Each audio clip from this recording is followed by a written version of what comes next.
En aquel tiempo, a algunos que teniéndose por justos, se sentían seguros de sí mismos y despreciaban a los demás, dijo Jesús esta parábola. 2 hombres subieron al templo a orar. Uno era fariseo, el otro un publicano. El fariseo erguido oraba así en su interior: «Oh Dios, te doy gracias porque no soy como los demás, ladrones, injustos, adúlteros, ni como ese publicano. Ayuno 2 veces por semana y pago el diezmo de todo lo que tengo». El publicano, en cambio, se quedó atrás y no se atrevía ni a levantar los ojos al cielo. Solo se golpeaba el pecho diciendo: «Oh Dios, ten compasión de este pecador». Os digo que éste bajó a su casa justificado y aquel no, porque todo el que se enaltece será humillado y el que se humilla será enaltecido. Palabra del Señor. Desde pequeños nos han enseñado que el Antiguo y Nuevo Testamento forman una unidad. Las Escrituras son la revelación de Dios a los hombres. Dios se manifiesta al pueblo de Israel, se manifiesta a la humanidad, para que conociéndole se le pueda amar y amándole se pueda encontrar el camino de la felicidad. Por eso el Señor, cuando se encarna y empieza a predicar durante esos 3 años que duró su vida pública, Él dijo claramente que no había venido a abolir la ley y los profetas, sino a darle pleno cumplimiento. Cristo es el culmen de la revelación. Y por lo tanto, tenemos que entender a Jesús como aquel en el que se cumplen las promesas que Yahvé había realizado a su pueblo Israel. Y no podemos comprender el Antiguo Testamento sin la figura de Cristo, porque queda inconcluso. Nos falta algo, nos falta esa plenitud de la revelación de Dios a los hombres, que es Jesús. Fruto de toda esta enseñanza, la Iglesia siempre nos ha transmitido que el Señor quiere que evitemos hacer el mal. Los 10 mandamientos tienen como finalidad que no hagas el mal. No robes, no mates, no te aproveches de los demás. Pero esos 10 mandamientos tienen que complementarse con lo que Cristo nos enseña. No basta con no hacer el mal, tenemos que hacer también todo el bien que está en nuestras manos. ¿Qué dones te ha dado Dios? Te los ha dado para tu bien, pero también para ayudar a los demás. Por lo tanto, no solo tienes que confesarte del mal que haces, sino también del bien que dejas de hacer, porque el Señor tiene derecho a que esos talentos que te ha dado den el fruto que Él espera. Por eso un cristiano que se sabe dependiente del Antiguo y Nuevo Testamento, no solo luchará por no hacer el mal, sino también por hacer todo el bien que está en su mano, sirviéndose de los dones y talentos que el Señor le ha concedido. El Evangelio de hoy viene a enseñarnos algo nuevo, que es complemento de todo lo anterior. Nos enseña que hemos de hacer el bien y evitar el mal, pero que cuando hayamos hecho lo que tenemos que hacer, no puede nacer en nuestro corazón la soberbia ni el orgullo. ¿Cuál era el problema de fondo por el que Cristo les da esta parábola? El problema es que había algunos que se sentían seguros de sí mismos porque hacían el bien. Hay que hacer el bien, pero no puedes sentirte soberbio y seguro de ti mismo porque has hecho el bien. Cuando has hecho lo debido, dice Jesús, se lo dijo a sus discípulos, decid, somos unos meros siervos, hemos hecho lo que teníamos que hacer, no hemos hecho nada extraordinario. Y os pongo un ejemplo. Es que los niños, adolescentes, jóvenes, cuando aprueban el curso, ¿tienen que recibir un premio por lo que han hecho? No, han hecho lo que debían. Su deber es estudiar. Su deber es esforzarse. Otra cosa distinta es que, bueno, si los papás quieren, le den un premio. Pero el niño no tiene que hacer las cosas por el premio, sino porque es su obligación. ¿Es que hay que darle sí o sí un premio a ese niño que ha aprobado el curso, teniendo capacidad para aprobarlo? No, ha cumplido con su deber. Es que a ti, cuando cumples con tus deberes y te levantas a la hora que debes y vas a la empresa a la hora que tienes que entrar, ¿te tienen que dar un premio? No, estás cumpliendo con tus deberes. Esto es lo que Jesús nos enseña en el Evangelio de hoy. ¿Cuántas veces, cuando hemos hecho el bien, detrás de esa buena obra viene la soberbia, que te hace pensar, ¿y qué bueno soy? Y es que el Señor me tiene que dar las gracias porque he cumplido con mis deberes.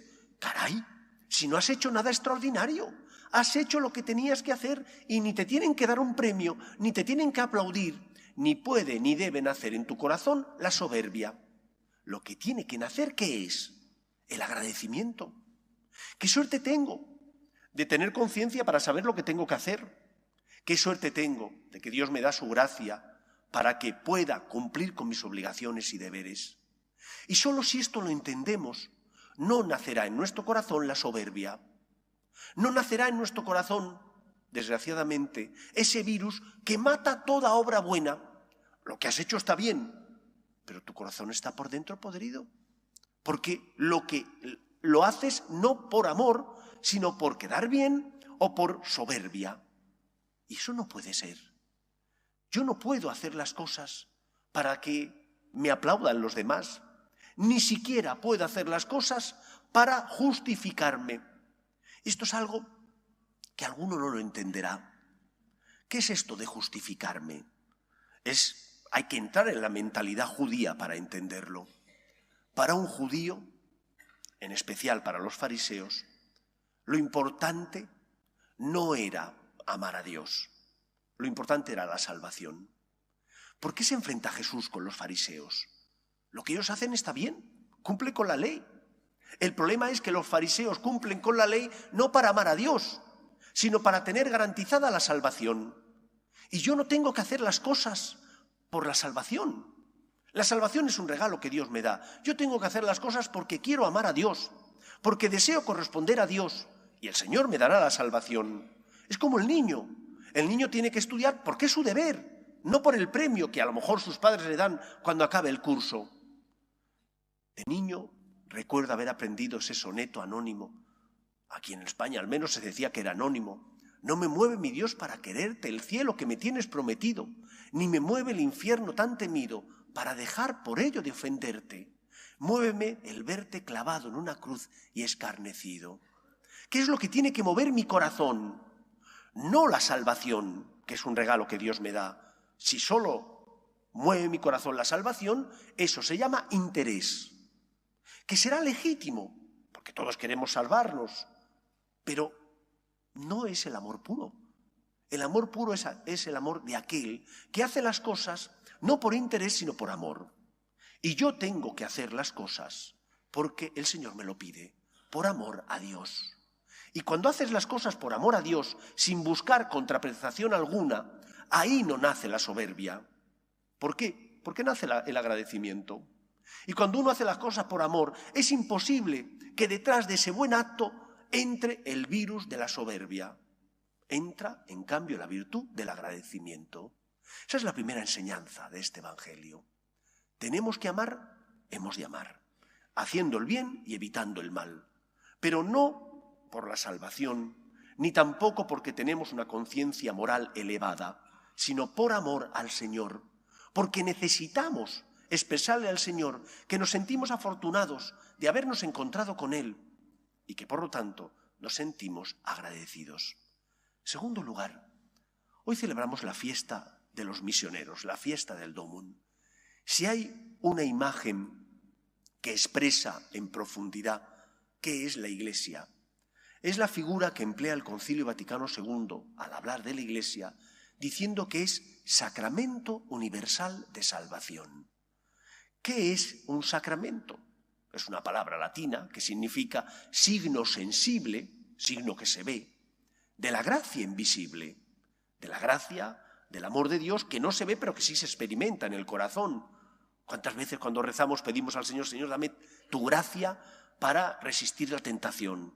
Y experimentamos que el Señor nos da fuerzas, experimentamos que no estamos solos. La Iglesia es el signo sensible. Todos nosotros formamos parte de la Iglesia. Tenemos que ser piedras vivas de la Iglesia, signo sensible del amor de Dios, de la gracia invisible. Es decir, de ese consuelo, de esa misericordia que Dios da a aquellos que se cruzan con nosotros en la vida. Pregúntate, ¿estoy siendo yo signo del amor de Dios? Porque como empresario intento ser una persona justa, que paga un salario justo. Porque como asalariado cumplo con mis deberes y obligaciones y soy una persona agradecida y valoro el trabajo como un don de Dios.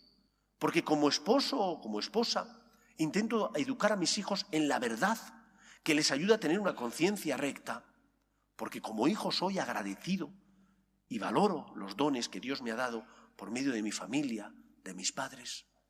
Los misioneros llevan el amor de Dios, la buena noticia, a aquellos que no conocen a Cristo en países de misión. Pero es que nuestro occidente, Europa, ya es país de misión, porque la práctica religiosa en muchos países, empezando por España, es bajísima. Yo tengo aquí unos cuantos seminaristas que se forman para ser religiosos franciscanos de María. Ellos vienen de países normalmente más religiosos que el nuestro. Ven la misa de 12:30, la misa de 1:30, la misa de 8:30 de la tarde. Padre, viene mucha gente a misa. Yo siempre les digo, esto es un oasis. Y no por soberbia. Cuando tengamos un funeral, ahí veréis la práctica religiosa. Y cuando tenemos un funeral, si la familia no es muy practicante, la iglesia está llena. Gracias a Dios las personas vienen a rezar y acompañar a la familia. Pero ¿cuál es el termómetro que te hace ver la práctica religiosa? Las comuniones. Muchas veces, estando la iglesia llena, solo da la comunión el cura que preside el funeral. Porque damos 10 comuniones, 15 comuniones. Mejor que no comulguen si no están en gracia de Dios y si no creen en la presencia eucarística. Pero eso es el termómetro que te hace ver que nuestra sociedad, nuestra España, el cristianismo en ella es marginal. Somos una minoría, grande, pero minoría. Y aquí tú y yo, como piedras vivas de la Iglesia, como sacramento universal de salvación que es la Iglesia, tenemos que ser signo sensible de la gracia del Señor. ¿Qué haces? ¿Cómo estás educando a tus hijos? ¿Cómo estás viviendo tu matrimonio? ¿Cómo estás tratando a los que pasan a tu lado? ¿Qué ejemplo estás dando en el trabajo? ¿De verdad tú eres luz en medio del mundo? Todos tenemos miserias, todos caemos porque somos débiles.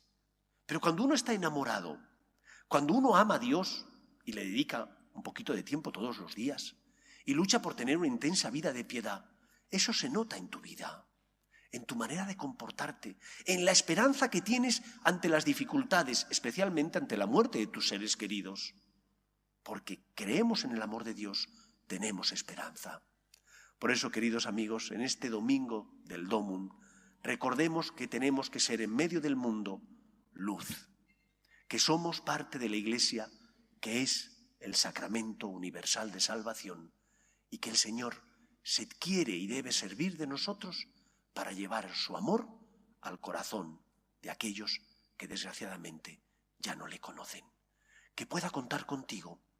Aquello que decía Quevedo, polvo somos, Señor, tenemos defectos y caídas, pero polvo enamorado. Si estás enamorado serás como esa rosa, que allí donde se encuentra, llena de su fragancia la estancia donde está. No hace falta a veces hablar. El ejemplo, el testimonio, tu fe y tu esperanza serán luz para ellos. Que sea así en nuestra vida. Nos ponemos en pie.